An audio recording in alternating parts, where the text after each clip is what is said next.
business owners are in a rock and a hard place there, Hmm. because it does feel like a thankless job when you're working so hard to try and keep people employed.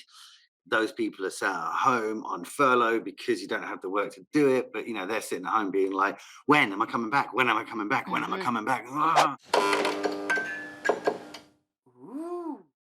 Well, whereas the business owner is doing that, and it's hard because you don't, it's not necessarily that you're doing it for the thanks of it all at all, but everyone else in the business is worried about each other, if you know what I mean. No Yeah. one thinks about kind of where it is up to. So I think that that self-analysis piece, especially for people at the top, because it may not be done by anyone else, or like no one else apart Hmm. from maybe your partner at home who doesn't know what's happening at work, not fully.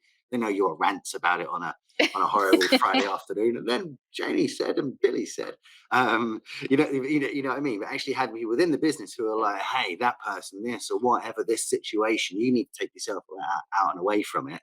Happens a lot, kind of like from the top down, but doesn't Yeah. necessarily always happen vice versa. Yeah. Which is terrible, because if the leader of the ship, the captain of the ship, whatever you want to call it, if there's no one at the helm, everyone's going to be in trouble. So I think it's Yeah. something I really learned from your good self is like, start here. Yes, I mean, I joined a webinar on how to spot this in your employees, and I think I messaged you about 30 seconds after the webinar and was like, man, I've got 9 out of 10 markers. Like, I got to go and have a look at myself for a second here.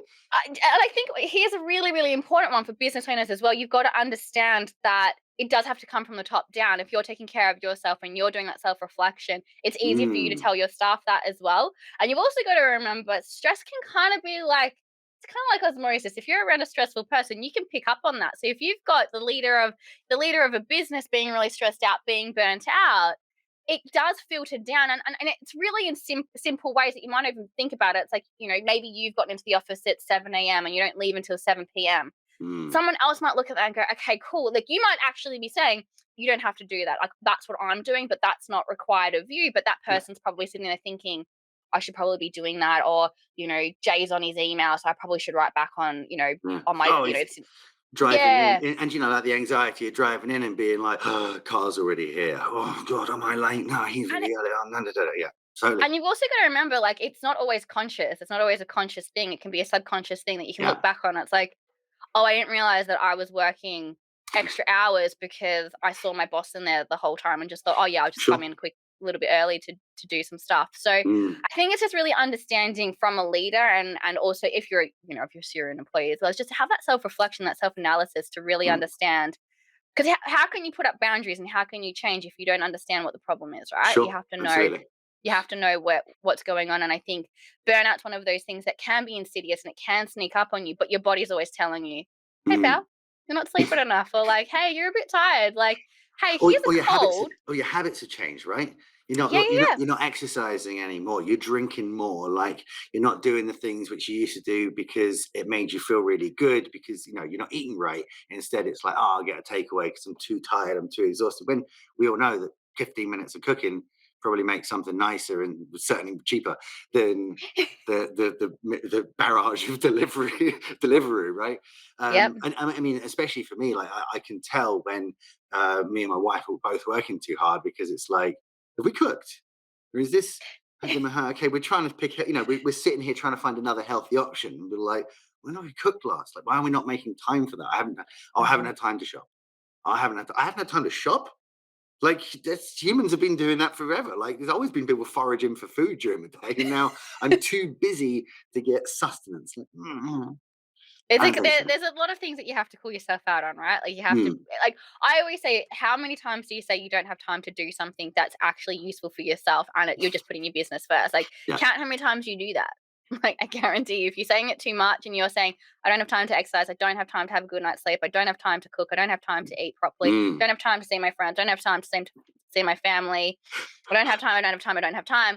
Okay, cool. That's probably a pretty big warning sign for you to actually go, mm, hang on a second, something's going to break, and it's either got to be this habit and this cycle that I'm in, or it's going to be my body. Like, something's going to break at some stage, and it's either got to be a positive or a negative. So mm.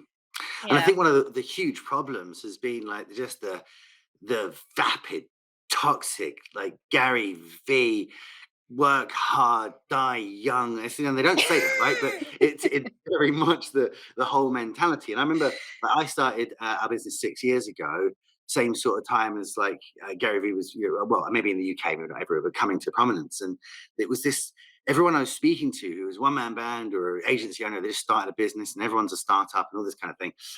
Everyone was working phenomenal hours, and the whole concept was to be like, yeah, I'm still sending emails at 8, 9 o'clock. That's cool. Like it became cool to do that. And we're like 5, 6 years in, and I think people have that's how they work now. It's evil. Like it's I, it's really, really evil, and I think that, if you hear how Gary Vee talks, I actually had to mute him. Like, I'm sure he's a really nice guy and that, but, like, I I had to bet so. mute him because of his mentality of, I work 16-hour days, like, that's what I do, you don't have to do that, but I'm really successul. It's kind of Yeah, like this really weird, like, I'm not telling you to do what I'm doing, but yeah. I'm really successful and you're not, that's why. Just saying. Like, you know what I mean? Like, it just came across quite like, like, and it's not Gary Vee's just one example, right? There are so many Exactly, other people 100%. in the world. There's so many people on LinkedIn saying, like, I'm working 18-hour days just to make sure that I can, like, be successul and all of those kind of things. Absolutely. And look, hey, like, I've done 18-hour days. Like, I have done that. I've pulled really long hours in my own business, and but that's not every day. Right, like, I think that it's understanding that sometimes, yeah, you're gonna work long hours, that's cool, but is that becoming a habit, right? Like, I've Yes. had days where I'm like, "Oh, crap, like, I've worked, 16, 18 hours, you know what, tomorrow I'm gonna take the day off," or, like, "You know what, I'm gonna have a long weekend," or I mean, I'm fortunate, I don't run my own business, I understand that employees can't do that, but Mm, I think that, that toxic mentality towards work, making it look like it's really positive, it mm. really grinds my gears. Like, it really grinds my gears, especially when, I remember on LinkedIn, this person came out and said, I felt burnt out this afternoon. I went for a run and now I'm back at it and I can work until midnight. I'm like, You hang on a didn't feel second, one, burnout. you're just a bit tired. You were just a little bit, you probably needed a bit of a break, but burnout's not that, for one. And secondly, You just um, need a biscuit. Like, what's wrong with you? um, but also that mentality of I went and did exercise and now I can do another full day's worth of work in the Mhm. same day. It's not sustainable. It's not a good way to be. And at the end of the day, you're actually perpetuating burnout. And then, Mhm. you've got people talking about burnout like, oh, burnout's only if you're not passionate about your job, or you only get burnout for hating your job. That's Yeah. absolutely not true. That's Uh-huh. absolutely unequivocally just not true. You can burn out from doing what you love. Like, you can love your business, you can be loving what you're doing, you can love your job. But if you're putting too much work in and you're not having enough time off and you're not having a good night's sleep and you're not dieting and you're not exercising and you're not sleeping, you're going to burn out, my friend. Like, regardless of how much you love that. Like, it's not a So true. limitless it's not a limitless pool where you can just dip into, like, I'm super passionate, I won't burn out. It's like, Yeah, but it's that mine can and I be love it, so I have extra energy. No, same energy as everyone else. And I think actually it's almost potentially worse if you love it, because if you don't like it, you'll be like, you know what?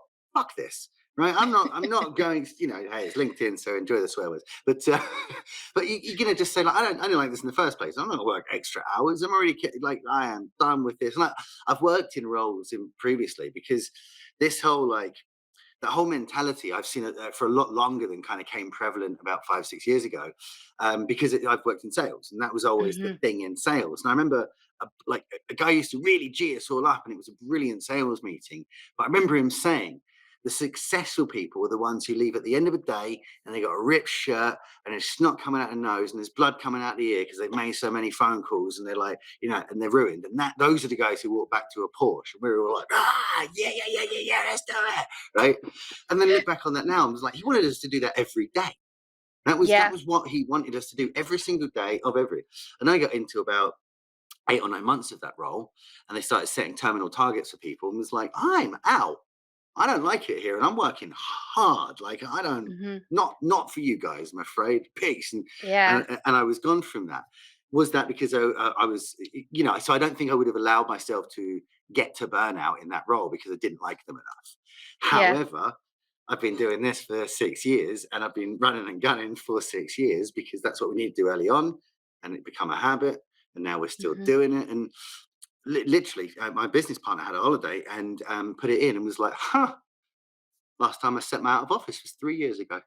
I'm like, "Ah, how have we let that happen?" Like, Yeah. how have we done that? It's crazy.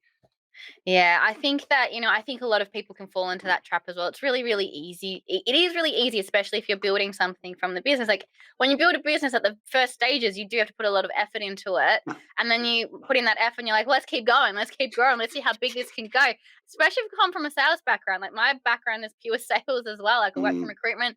Then I did another sales job and I've had some crazy managers. Like I've loved a lot of my managers, but I've had some crazy ones as well that were just like, I remember I think I'd worked two 18-hour days in a row, and then I was on a 12-hour shift, then did a 12-hour shift, and then I was on another 12-hour shift. That last day, that fourth day, I was like, I'm just going to have my lunch break away from the front desk. I'm just going to have a bit of a break, like take a step back.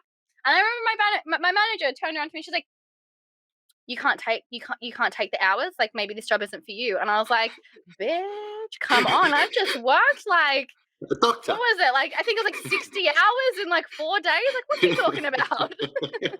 I used to get the same thing in that job I was talking about. I always used to sit and read. And I'd be like, cool, I'm going to take lunch. And I have packed lunch and not going out and spending money in random cafes to talk to you people more. Like we do that a lot for 10 hours a day. And I would take a lunch and I'd read a book and I'd sit there. And they'd be like, what are you doing? You just sat at your desk. Like, you could get some more in. And I'm like, I can't. Like if I don't take this hour and just not and like turn my screens off and just sit there, headphones on, not listening to you guys all like rah, rah, rah, rah, rah, rah, trying to do the Mhm. sales thing. If I don't do this, I can't do another 4 or 5 hours. Well, I can maybe push through it, but I'm not good. That's not a good time. Like I needed Yep. that break. And what's interesting is speaking to you and having a look at things, is that we had like a culture here of there's no holidays and there's no lunches. We're talking about take holidays all the time. However, the two business owners haven't taken holidays in years. Mhm. So only the really confident people here are like, I'm taking a holiday.